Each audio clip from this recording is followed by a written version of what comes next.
प्राचीन समय की बात है। किसी राज्य में एक बड़ा प्रतापी तथा दानी राजा राज्य करता था। वह प्रत्येक गुरुवार को व्रत रखता एवं भूखे और गरीबों को दान देकर पुण्य प्राप्त करता था। परंतु यह बात उसकी रानी को अच्छी नहीं लगती थी। वह न व्रत करती थी और न किसी को 1 रुपया भी दान देती थी और राजा को भी ऐसा करने को मना करती थी। एक समय की बात है। राजा शिकार खेलने को वन में चले गए थे। घर पर रानी और दासी थी। उसी समय गुरु बृहस्पति देव साधु का रूप धारण कर राजा के दरवाजे पर भिक्षा मांगने आए। साधु ने जब रानी से भिक्षा मांगी तो वह कहने लगी, हे साधु महाराज, मैं इस दान और पुण्य से तंग आ गई हूँ। आप कोई ऐसा उपाय बताएं जिससे कि सारा धन नष्ट हो जाए और मैं आराम से रह सकूं।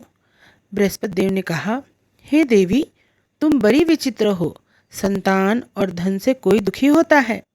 अगर अधिक धन है तो इसे शुभ कार्यों में लगाओ। कुंवारी कन्याओं का विवाह करवाओ। विद्यालय और बाग बगीचे का निर्माण करवाओ, जिससे तुम्हारे दोनों लोग सुधरे। परंतु साधु की इन बातों से रानी को खुशी नहीं हुई। उसने कहा, मुझे ऐसे धन की आवश्यकता नहीं जिसे मैं दान दूं और जिसे संभालने में मेरा सारा समय नष्ट हो जाए। तब साधु ने कहा, यदि तुम्हारी ऐसी इच्छा है तो मैं जैसा तुम्हें बताता हूँ वैसा ही करना। बृहस्पतिवार के दिन तुम घर को गोबर से लीपना। अपने केशों को पीली मिट्टी से धोना। केशों को धोते समय स्नान करना। राजा से हजामत बनाने को कहना। भोजन में मांस मदिरा खाना। कपड़ा धोबी के यहाँ धुलने डालना। इस प्रकार 7 बृहस्पतिवार करने से तुम्हारा समस्त धन नष्ट हो जाएगा। इतना कहकर साधु रूपी बृहस्पति देव अंतर्ध्यान हो गए।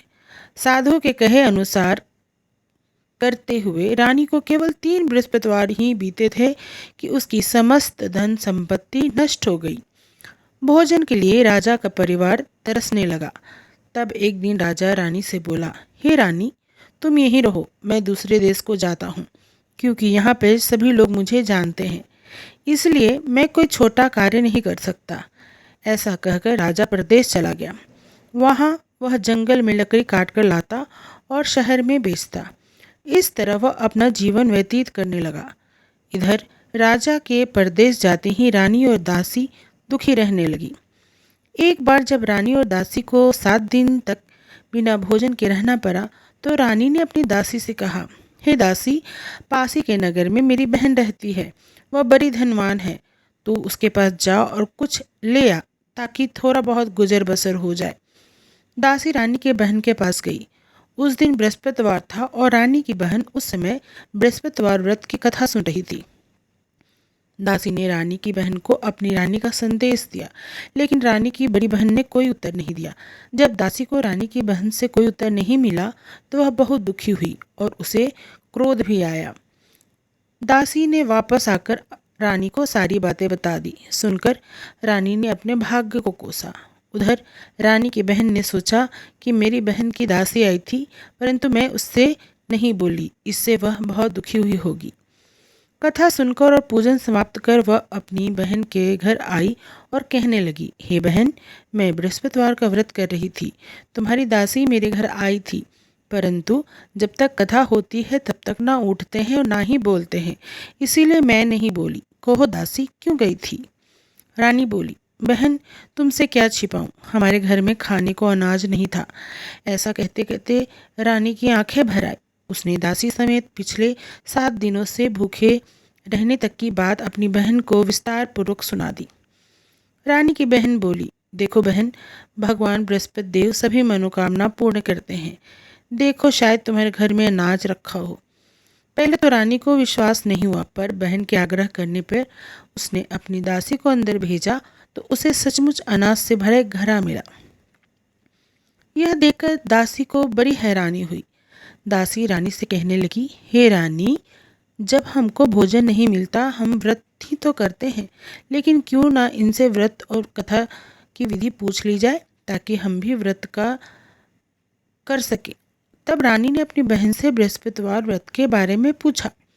उसकी बहन ने बताया, बृहस्पतिवार के व्रत में चने की दाल और मुनक्का से विष्णु भगवान का केले की जड़ में पूजन करें तथा दीपक जलाएं।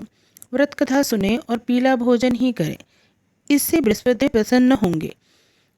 व्रत और पूजन विधि बतलाकर रानी की बहन अपने घर लौट गई। 7वें रोज बाद जब गुरुवार आया तो रानी और दासी ने निश्चय अनुसार व्रत रखा।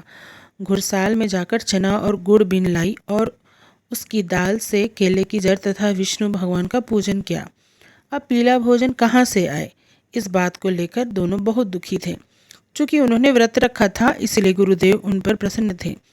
इसीलिए वे एक साधारण व्यक्ति का रूप धारण कर 2 थालों में सुंदर पीला भोजन दासी को दे गए। भोजन पाकर दासी प्रसन्न हुई और फिर रानी के साथ मिलकर भोजन ग्रहण करने लगी। उसके बाद वे सभी गुरुवार को व्रत और पूजन करने लगी। बृहस्पति भगवान की कृपा से उनके पास फिर से धन संपत्ति हो गया, परंतु रानी फिर से पहले की तरह आलस्य करने लगी। तब दासी बोली, देखो रानी, तुम पहले भी इस प्रकार का आलस्य करती थी। तुम्हें धन रखने में कष्ट होता था, इस कारण सभी धन नष्ट हो गया, और जब भगवान गुरुदेव की कृपा से धन मिला है तो तुम्हें फिर आलस्य होता है। बड़ी मुसीबतों के बाद हमने यह धन पाया है, इसीलिए हमें दान पुण्य करना चाहिए, भूखे मनुष्य को भोजन कराना चाहिए और धन को शुभ कार्यों में खर्च करना चाहिए, जिससे तुम्हारे कुल का यश बढ़े, स्वर्ग की प्राप्ति हो और पितर प्रसन्न हो।